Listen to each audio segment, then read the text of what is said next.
Muitas pessoas têm tido seus sonhos destruídos pela falta de confiança absoluta em Deus. A Bíblia está repleta de exemplos de grandes sonhos cumpridos para a glória de Deus. Encontro com a Palavra é um programa escrito pelo Dr. Dick Woodward e narrado por Pastor Edson Bruno. Ouça e descubra verdades que lhe ajudarão no seu dia a dia. Com você, Pastor Edson Bruno. Olá, seja muito bem-vindo a mais um Encontro com a Palavra. Meu coração está radiante em poder estar aqui mais uma vez com você para juntos estudarmos a Palavra do nosso Deus. Estamos estudando 1 Coríntios, versículo por versículo. Ouça esse texto que diz assim, Irmãos, em nome de nosso Senhor Jesus Cristo, suplico a todos vocês que concordem uns com os outros no que falam, para que não haja divisões entre vocês. Antes, que todos estejam unidos num só pensamento e num só parecer. Meus irmãos, fui informado por alguns da casa de Chloe de que há divisões entre vocês. Com isso quero dizer que algum de vocês afirma eu sou de Paulo, ou eu sou de Apolo, ou eu sou de Pedro, ou ainda eu sou de Cristo. Acaso Cristo está dividido? Foi Paulo crucificado em favor de vocês? Foram vocês batizados em nome de Paulo? Dou graças a Deus por não ter batizado nenhum de vocês, exceto Crispo e Gaio, de modo que ninguém pode dizer que foi batizado em meu nome. Batizei também os da casa de Estéfanas. Além destes, não me lembro se batizei alguém mais. Pois Cristo não me enviou para batizar, mas para pregar o Evangelho, não porém com palavras de sabedoria humana, para que a cruz de Cristo não seja esvaziada. Esses versículos deixam bem claro qual era o propósito desta carta. Como eu disse no programa de abertura desta série, a primeira carta de Paulo aos Coríntios foi dirigida a uma igreja cheia de problemas, e este pastor, inspirado pelo Espírito Santo, tratou destes problemas. Alguns estudiosos afirmam que, nos 4 primeiros capítulos, Paulo tratou do problema de divisão dentro da igreja. Aparentemente, Paulo soube do problema de divisão através de pessoas que se reuniam na casa de Chloe. Daí concluirmos que a igreja de Corinto se reunia nos lares. Eles não se reuniam num grande culto, mas em casas. A cidade de Corinto tinha várias igrejas nos lares. Aparentemente aconteceu que a igreja que se reunia na casa de Chloe informou Paulo sobre os problemas de divisão. Talvez essas pessoas da casa de Chloe também tenham contado a Paulo sobre o problema de imoralidade e também que um membro da igreja estava processando outro membro na justiça. Paulo trata de todos esses problemas nos capítulos 5 e 6. O problema da divisão da igreja ele abordou nos primeiros 4 capítulos. Aparentemente, os membros da igreja escreveram uma carta para Paulo, fazendo uma série de perguntas, às quais Paulo respondeu do capítulo 7 até o final da carta. Logo no início da carta, Paulo tratou do problema de divisão dentro da igreja. O que podemos perceber é que eles estavam polarizados em torno de seus líderes. Paulo foi o primeiro a ir para Corinto e pregar o Evangelho. Algumas pessoas diziam, olha, eu vou seguir Paulo porque foi ele quem me levou a Jesus. Afinal, antes de Paulo se converter, ele era um fariseu que estudava aos pés de Gamaliel e tinha todas as credenciais de um bom pastor. Mesmo assim, mais adiante, Paulo afirmou que todas as suas antigas credenciais não tinham nada a ver com seu ensino e sua pregação. Mas, como ele era uma pessoa com diplomas, os gregos que davam importância para este tipo de coisa ouviam mais a Paulo. E também havia aqueles que gostavam da pregação prática de Pedro. Nem todo mundo na igreja de Corinto era intelectual, e muitos se identificavam mais com a pregação de Pedro do que com a pregação de Paulo. Pedro era bem prático e realista na aplicação dos ensinos espirituais. Por isso muitos diziam, eu sou de Pedro. E para aqueles que gostavam de eloquência havia também Apolo, que tinha sido um grego muito expressivo antes de se converter. Mas sua eloquência foi ungida pelo Espírito Santo depois que ele se converteu e por isso ele pregava com muita expressividade e era muito convincente como um daqueles oradores gregos. E como muita gente valorizava esse tipo de coisa, aí dizia, olha, eu sou de Apolo, eu me identifico com a pregação dele. Havia também na igreja de Corinto um tipo de pessoa que existe em toda a igreja. Aquelas pessoas que se achavam mais espirituais do que os outros. Acho até que, nesta carta, Paulo se refere a eles de maneira irônica quando diz: é difícil lidar com esse tipo de pessoa, principalmente se você não for um desses gigantes espirituais. Essas pessoas se acham mais espirituais do que qualquer outra. Depois de definir todas as divisões da igreja ao redor dos seus líderes, observem a ironia e a pergunta de Paulo. Ele diz assim: alguns de vocês afirmam, eu sou de Cristo, acaso Cristo está dividido? Paulo afirma que o cristianismo é um chamado para ter comunhão com Cristo.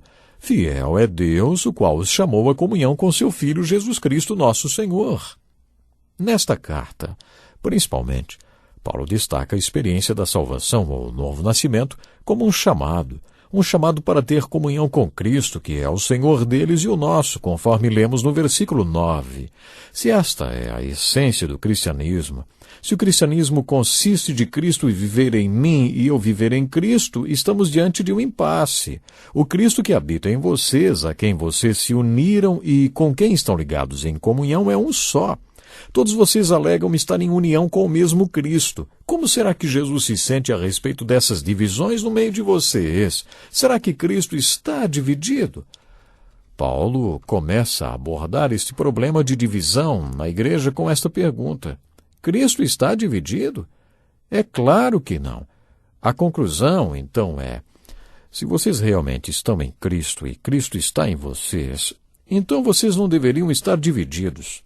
E se vocês estão divididos, é porque existe alguma coisa errada no relacionamento de vocês com Cristo e com a maneira como vocês veem os líderes da igreja. Se vocês estão se dividindo por causa dos líderes da igreja, algo está errado na maneira como vocês se relacionam com estes líderes. Paulo enfocou este assunto nos capítulos 13 e 4. Como vocês devem se relacionar com seus líderes espirituais, com o pastor, com o professor da igreja, com aqueles por quem foram discipulados? Como deve ser o seu relacionamento com estas pessoas, hein? Paulo quis dizer, se existe divisão na igreja e os membros estão se polarizando ao redor de seus líderes, então deve haver alguma coisa errada na maneira como vocês enxergam seus líderes. Se vocês estão divididos, então deve haver alguma coisa errada com o seu relacionamento com Cristo. Afinal, Cristo não está dividido. E se vocês estão se relacionando com Ele, estão unidos a Ele e Ele está em vocês. Então vocês não deveriam estar divididos. Se vocês entenderem como devem enxergar seus líderes, vocês não vão se polarizar ao redor de nenhum deles. Na minha opinião, a maneira como Paulo tratou esta questão foi sábia, muito sábia e profunda. Na primeira parte do versículo 13, o foco está em Cristo. Acaso Cristo está dividido? Ele pergunta. A seguir, Paulo falou sobre como os líderes devem ser vistos. Foi Paulo crucificado em favor de vocês? Paulo estava dizendo, eu não morri na cruz por vocês, morri? Então, por que alguns de vocês dizem, sou de Paulo? Observe que nos 4 primeiros capítulos, quase tudo do que Paulo escreve é dirigido à facção da igreja que tinha se polarizado em torno dele e que achava que ele era o melhor. Ele não criticou aqueles que achavam que deveriam seguir Apolo ou Pedro. Poderia parecer que ele estivesse competindo com os dois outros líderes. Ele usou a si mesmo para mostrar como eles deveriam enxergar um líder. Foi por isso que ele disse, foi Paulo crucificado em favor de vocês, por acaso? Foram vocês batizados em nome de Paulo? Paulo começa a tratar de um assunto muito importante, não apenas para esta questão de divisão e de como enxergar o líder. Paulo afirma assim, dou graças a Deus por não ter batizado nenhum de vocês. Depois de mencionar o nome de mais algumas pessoas, Paulo fez uma declaração muito importante. Ele diz, pois Cristo não me enviou para batizar.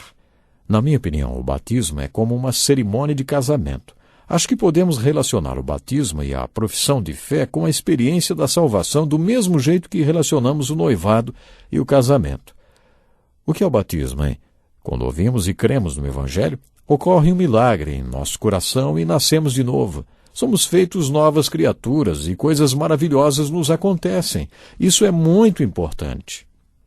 Nos capítulos 3 e 4, Paulo explica detalhadamente, como eles deveriam considerar ele mesmo ou qualquer outra pessoa que lhes pregasse o Evangelho.